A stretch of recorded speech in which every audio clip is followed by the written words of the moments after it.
वक्फ board. केंद्र सरकार वक्फ board की संपत्तियों पर नियंत्रण लाने के लिए विधेयक लाई है। इस खबर को लेकर चारों ओर हंगामा मचा हुआ है। सभी नेता के पक्ष विपक्ष के बयान सामने आ रहे हैं।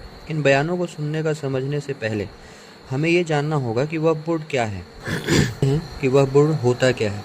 सरकार ने जो वक्फ संशोधन विधेयक पेश किया है वो क्या है, वक्फ बोर्ड के पास कितनी ज़मीन है, इस विधेयक से क्या बदलेगा, विपक्ष क्यों इसका विरोध कर रहा है, विधेयक पर सरकार का क्या कहना है।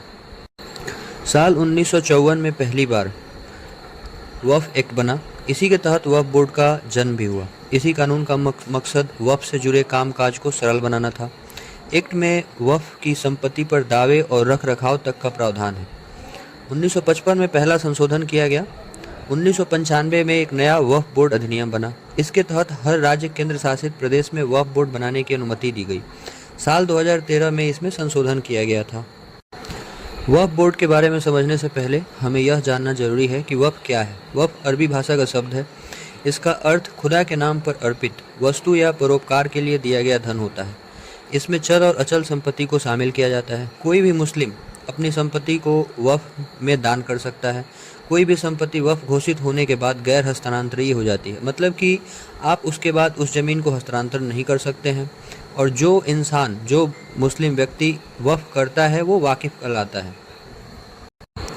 इस दान की हुई संपत्ति की कोई भी मालिक नहीं होता है। दान की हुई संपत्ति का मालिक अल्लाह को माना जाता है, लेकिन उसे संचालित करने के लिए कुछ संस्थान बनाए गए हैं।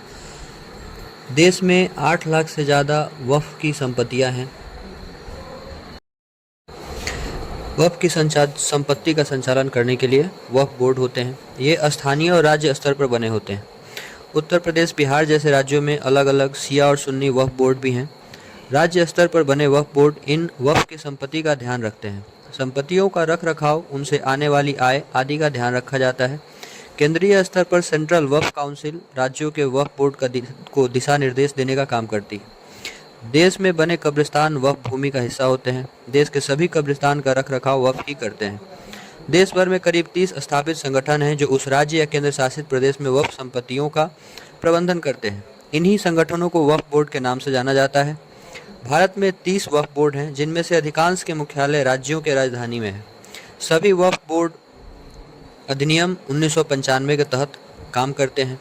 भारतीय वक्फ परिसंपत्ति प्रबंधन प्रणाली के अनुसार वक्फ बोर्ड मुसलमानों के धार्मिक, सामाजिक और आर्थिक जीवन से जुड़े हैं।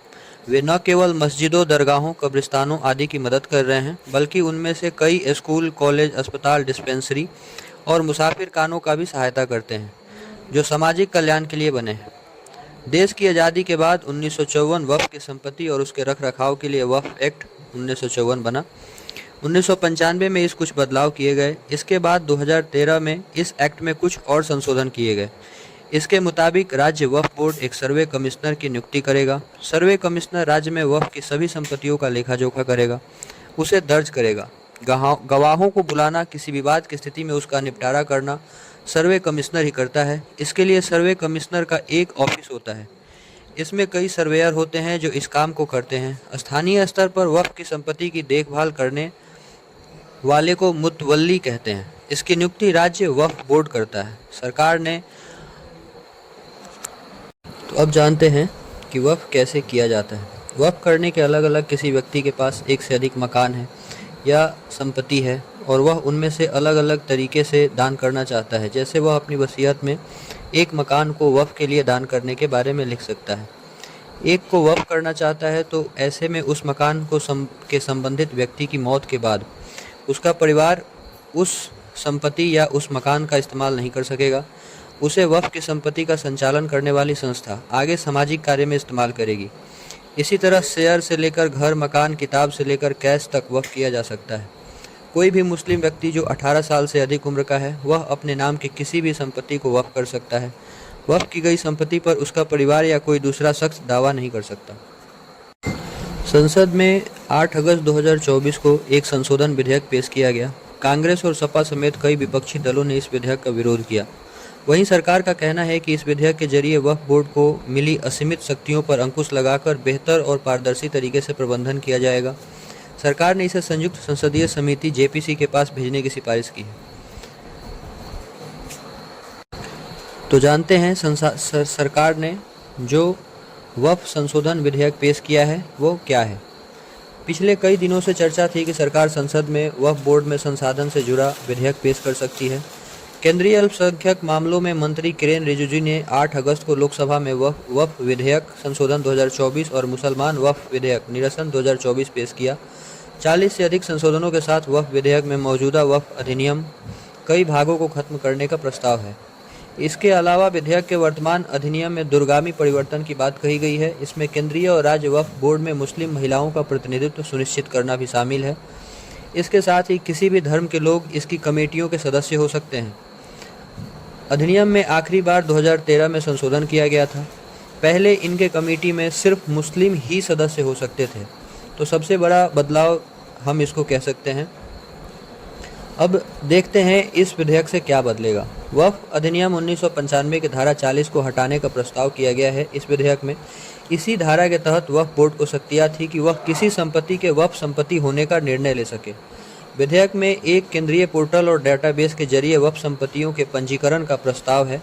नए अधिनियम के लागू होने के 6 महीने के भीतर केंद्रीय पोर्टल पर संपत्तियों का विवरण दर्ज करना होगा। वक्फ के पास बहुत ऐसी संपत्ति हैं जिसका उनके पास कोई लेखा जोखा नहीं है, जिसके कारण ये इस अधिनियम का या इस विधेयक का विरोध कर रहे हैं और उनके पास फिर कोई शक्ति नहीं रह जाएगा धारा 40 हटाने के बाद कि वो किसी भी संपत्ति का दावा कर सके कि यह हमारा है। इस विधेयक में नई धारा 3A, 3B और 3C शामिल करने का प्रावधान है। ये धाराएं वक्फ की कुछ शर्तों, पोर्टल और डेटाबेस पर वक्फ का विवरण दाखिल करने और वक्फ की गलत घोषणा से जुड़ी है। विधेयक में वक्फ की गलत घोषणा को रोकने का प्रावधान है। अब किसी भी संपत्ति को वक्फ संपत्ति के रूप में दर्ज करने से पहले सभी संबंधितों को उचित सूचना देना होगा। तो जैसा कि दोस्तों हमें पता है कि वक्फ पहले ऐसा था कि कोई भी किसी भी संपत्ति को अगर वक्फ दावा करता है तो वो मुस्लिम ट्रिब्यूनल के द्वारा ही उसमें कुछ भी संशोधन होगा या फिर कोई भी अगर इस विधेयक में मुस्लिम महिलाओं के प्रतिनिधित्व की चर्चा की गई है। विधेयक में प्रस्ताव किया गया है कि केंद्रीय वक्फ परिषद और राज्य वक्फ बोर्डों में कम से कम 2 महिलाएं होनी चाहिए। इस विधेयक में बोहरा और आगा खानी समुदायों के लिए अलग औकाफ बोर्ड की स्थापना का प्रावधान। औकाफ वक्फ का बहुवचन है। बदलाव के तहत मुस्लिम समुदायों के बीच शिया, सुन्नी, बोहरा, आगा खानी और अन्य पिछड़े वर्गों को प्रतिनिधित्व देने की बात कही गई है। पहले वक्फ बोर्ड में किसी गैर मुस्लिम को मुख्य कार्यकारी अधिकारी की नियुक्ति नहीं हो सकती थी। अब विधेयक के खंड 15 में धारा 23 में संशोधन करने का प्रस्ताव है। धारा 23 CEO की नियुक्ति, उनके पद की अवधि और सेवा की अन्य शर्तें से संबंधित है। यह प्रावधान किया गया है कि CEO राज्य सरकार के संयुक्त सचिव के पद से नीचे का नहीं होगा और उसके किसी धर्म के होने की आवश्यकता को भी हटा दिया गया है। पहले ये वक्फ बोर्ड के अंदर में ऐसा नहीं था, उसके सभी अधिकारी मुस्लिम समुदाय से आते थे। नए विधेयक के अनुसार केंद्रीय परिषद में अब 1 मंत्री, 3 सांसद, मुस्लिम संगठनों के 3 प्रतिनिधि और 3 मुस्लिम कानून विशेषज्ञ शामिल होंगे। इसमें सुप्रीम कोर्ट या हाई कोर्ट के 2 पूर्व न्यायाधीश, 4 राष्ट्रीय ख्याति प्राप्त व्यक्ति और केंद्र सरकार के वरिष्ठ अधिकारी भी शामिल होंगे। तो दोस्तों जब ये शामिल होंगे फिर वक्फ बोर्ड किसी भी ज़मीन पे या किसी भी संपत्ति पे ऐसे ही दावा नहीं करेगा, क्योंकि उसमें न्यायाधीश और सुप्रीम कोर्ट के, हाई कोर्ट के पूर्व न्यायाधीश, केंद्रीय अधिकारी, ये सब इस विधेयक के साथ इस विधेयक के पारित होने के बाद ये उसमें शामिल होंगे। नए विधेयक में एक अहम बदलाव कलेक्टर की मध्यस्थता की भूमिका को लेकर किया गया है। अब जिला कलेक्टर को यह तय करना होगा कि कोई संपत्ति वक्फ है या सरकारी। धारा 3C में कहा गया है कि इस अधिनियम के लागू होने से पहले या बाद में वक्फ संपत्ति के रूप में पहचानी गई या घोषित की गई कोई भी सरकारी संपत्ति वक्फ संपत्ति नहीं मानी जाएगी। यदि कोई सवाल खड़ा होता है कि क्या ऐसी संपत्ति सरकारी संपत्ति है, तो स्थानीय कलेक्टर को भेजा जाएगा। कलेक्टर जांच करेंगे और तय करेंगे कि संपत्ति सरकारी संपत्ति है या नहीं।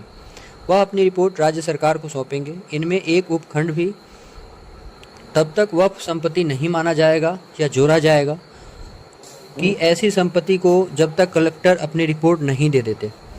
मौजूदा कानून के अनुसार यह निर्णय वक्फ न्यायाधिकरण करता है। धारा 3C के तहत विवादित भूमि पर अनिवार्यतः सरकार का नियंत्रण होगा, जो पहले वक्फ बोर्डों के पास हुआ करती थी। वक्फ संपत्तियों का सर्वेक्षण करने का अधिकार जिला कलेक्टर या डिप्टी कलेक्टर के पास होगा। नए विधेयक से केंद्र के किसी भी वक्फ का लेखा परीक्षण कराने का निर्देश देने की शक्ति भी मिलेगी। यह लेखा परीक्षण भारत के नियंत्रक एवं महालेखा परीक्षक द्वारा नियुक्त लेखा परीक्षक या केंद्र सरकार द्वारा इस काम के लिए नामित किसी अधिकारी द्वारा किया जाएगा। जय हिंद दोस्तों, तो ये पूरी जानकारी हो गई वक्फ बोर्ड की आसान भाषा में। अगर आपको वीडियो अच्छी लगे तो प्लीज़ सब्सक्राइब करें, लाइक करें, शेयर करें और ऐसी ही वीडियो के लिए कमेंट करें आपको किस टॉपिक पे वीडियो चाहिए। जय हिंद।